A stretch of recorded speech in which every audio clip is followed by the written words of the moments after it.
warahmatullahi wabarakatuh. Metodologi penelitian Tania Gusnita 1814080036 dengan dosen pengampu Dr. Milyasari SPD MSI. Jenis penelitian dan desain penelitian.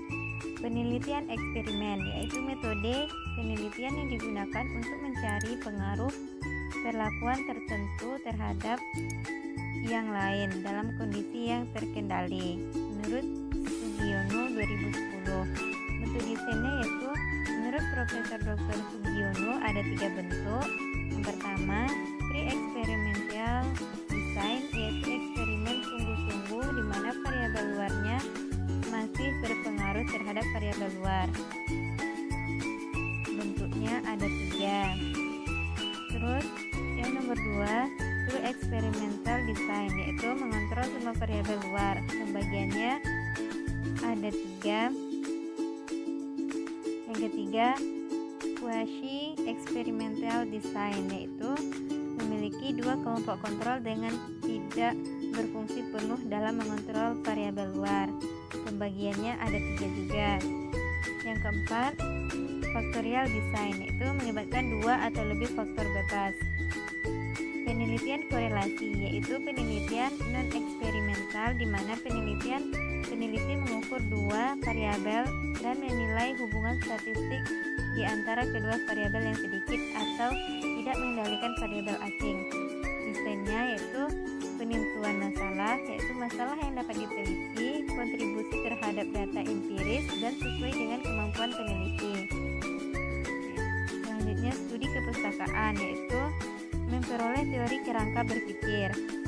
Rencangan penelitian yaitu berupa angket dan lain-lain yang terukur dalam variabel. Analisa data yaitu mengkorelasikan hasil pengukuran suatu variabel dengan hasil variabel lainnya. Kesimpulan yaitu hasil analisis deskripsi dan pembagian hal yang diteliti. Penelitian PTK yaitu penelitian dengan pendekatan memperbaiki pendidikan melalui dorongan dari guru. Desainnya menurut Kurt Lewis yaitu perencanaan, tindakan, pengamatan, refleksi. Menurut John Elliot yaitu perencanaan umum dengan tempat tindakan 1, 2, 3. Menurut Kemis dan M. Taggart yaitu planning, action, reflection, dan tidak ada pembatasan siklus. Penelitian SPT yaitu suatu usaha yang menyumbangkan suatu produk yang relatif digunakan sekolah dan bukan untuk menguji teori menurut Gay 2013. Desainnya yaitu deskriptif yaitu menunjuk langkah yang harus diikuti untuk menghasilkan produk. Evaluatif yaitu mengevaluasi proses uji coba yang mengembangkan suatu produk. Eksperimen yaitu menguji keampuhan produk yang digunakan. Penelitian metode yaitu gabungan pendekatan kualitatif dan kuantitatif dengan rancangan tertentu. Desainnya terdiri dari the convergent parallel design, the explanatory sequential design, the explanatory sequential design, dan the embedded design, the transformative design, dan the multi-phase design. Populasi penelitian. Populasi yaitu wilayah generalisasi yang terdiri dari objek atau subjek yang memiliki kualitas dan karakteristik tertentu yang ditetapkan oleh peneliti dan kemudian ditarik kesimpulannya. Menurut Sugiono 1997. Contohnya penelitian siswa kelas 6 SD N. Burgus R.A. Kartini, Kecamatan Winong yang terdiri atas 7 sekolah. Responden yaitu pihak yang dijadikan sampel dalam sebuah penelitian. Contohnya, kuesioner responden dalam pendidikan. Sampel adalah anggota populasi yang dipilih dengan prosedur tertentu guna mewakili populasi. Syarat sampel representatif yaitu objektif, yaitu sesuai dengan kenyataan yang sebenarnya. Representatif yaitu mewakili keadaan yang sebenarnya. Memiliki variasi yang kecil, tempat dan waktu dan relevan. Teknik pengambilan sampel yaitu sampel acak atau random campur, terdiri dari sampel random sampling, sampel acak distratifikasi, sampel gugus, sampel sistematis, sampel wilayah, dan sampel kembar. Sampel tidak acak atau berstrata, terdiri atas sampel confinite, maling, dan purposive. Variabel dan data. Variabel adalah segala sesuatu bentuk apa saja yang ditetapkan oleh peneliti untuk dipelajari, sehingga diperoleh informasi tentang hal tersebut hingga ditarik kesimpulannya. Pembagian variabel berdasarkan hubungan antar variabel. Ada variabel bebas, yaitu mempunyai pengaruh atau penyebab terjadinya perubahan pada variabel lain. Contohnya, pengaruh motivasi belajar terhadap prestasi mahasiswa, maka variabel bebasnya adalah motivasi belajar. Variabel terikat, yaitu kebenarannya menjadi suatu akibat karena ada variabel bebas. Contohnya, pengaruh motivasi belajar terhadap prestasi belajar siswa, maka variabel terikatnya yaitu prestasi belajar siswa. Variabel kontrol. Variabel kontrol yaitu variabel yang tidak dipengaruhi oleh faktor luar yang tidak diteliti ataupun variabel untuk membandingkan penelitian. Contohnya, pengaruh motivasi belajar terhadap prestasi belajar siswa, maka variabel bebasnya adalah metode mengajar, dan variabel terikatnya prestasi belajar siswa. Berdasarkan sifat variabel, ada variabel dinamis, yaitu variabel yang bisa diubah keadaan atau karakteristiknya. Contohnya, prestasi belajar, motivasi belajar, dan lain-lain. Variabel statis, yaitu memiliki sifat yang tidak berubah, baik keadaan atau karakteristiknya. Contohnya, status sosial ekonomi, tempat tinggal, dan lain-lain. Berdasarkan urgensi faktual, ada variabel konseptual, yaitu fakta bisa diketahui berdasarkan indikator yang tampak. Contohnya, motivasi belajar, minat, bakat, dan lain-lain. Variabel faktual, yaitu yang ada dalam faktanya. Contohnya, gen, usia, agama, pendidikan. Tips skala pengukuran.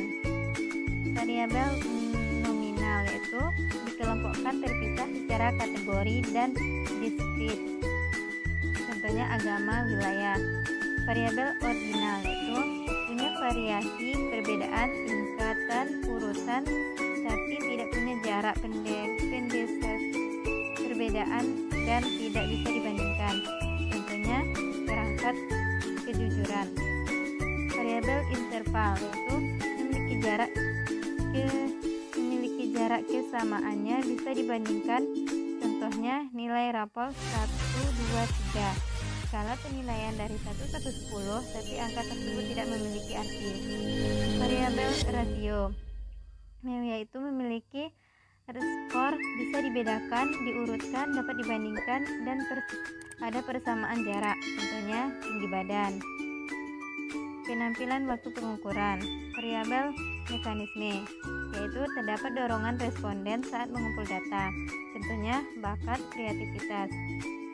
Variabel tipikalis, yaitu tidak ada dorongan terhadap responden dan jujur terhadap variabel yang diukur. Contohnya, minat, sikap.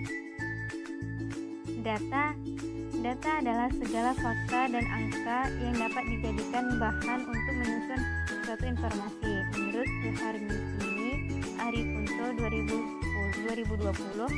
2020-94. Pembagian data berdasarkan sumber. Ada data internal, itu menguraikan data asli yang mengurangi situasi dan kondisi secara internal. Contohnya, data penjualan, stok gudang, dan lain-lain. Data eksternal, yaitu menguraikan situasi dan kondisi luar organisasi, terdiri dari data eksternal primer dan sekunder. Contohnya, data terikat, prevensi pelanggaran konsumen, dan lain-lain. data internal. Penguraian itu menguraikan situasi organisasi secara internal dari penelitian sendiri. Contohnya data penjualan, pegawai, dan lain-lain. Data eksternal yaitu menguraikan situasi dan kondisi eksternal terdiri dari data eksternal primer dan sekunder. Contohnya data konsumen produk.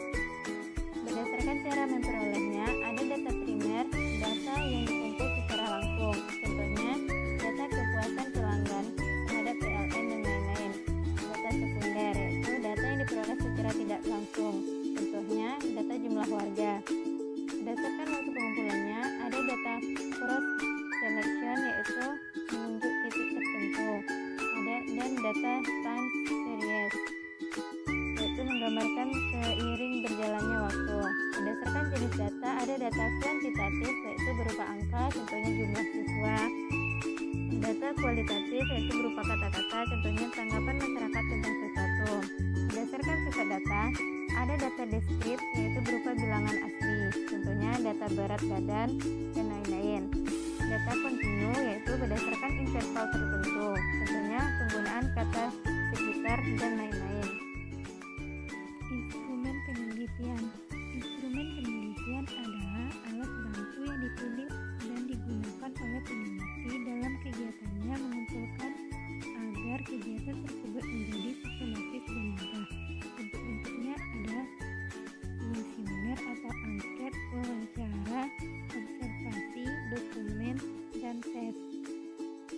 Teknik pengumpulan data. Tekniknya yaitu ada wawancara. Wawancara yaitu terstruktur penelitian telah melalui informasi yang digali. Wawancara tidak terstruktur yaitu wawancara bebas. Contohnya telepon, email, Skype. Terus observasi yaitu merekam pengumpulan data secara langsung. Yaitu contohnya observasi lapangan. Selanjutnya studi pustaka yaitu menggunakan data yang relevan. Contohnya mengumpulkan bahan dari buku dan lain-lain.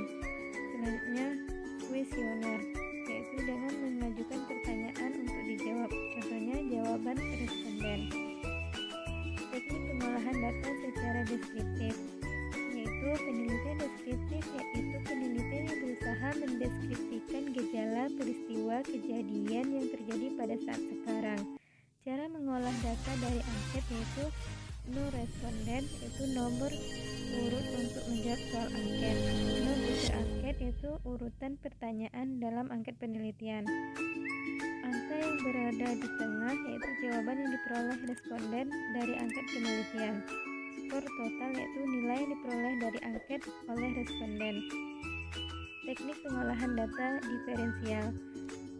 Inferensial yaitu teknik statistik yang digunakan untuk menganalisis data simpel dan hasil perlakuan untuk populasi. Contohnya menentukan hubungan positifnya yaitu semakin meningkat variabel bebas. Tidak ada hubungan yaitu variabel tidak berubah walaupun ada hubungan dengan variabel terikat. Hubungan negatif yaitu meningkatkan variabel bebasnya dan menurunkan variabel terikat. Prosedur penelitian. Secara umum prosedur penelitian yaitu memilih masalah, studi pendahuluan, merumuskan masalah, merumuskan anggaran dasar dan hipotesis, memilih pendekatan, menentukan sumber data dan variabel, menentukan dan menyusun instrumen, mengumpulkan data, analisis data, menarik kesimpulan, dan menulis laporan. Sekian, waalaikumsalam warahmatullahi wabarakatuh.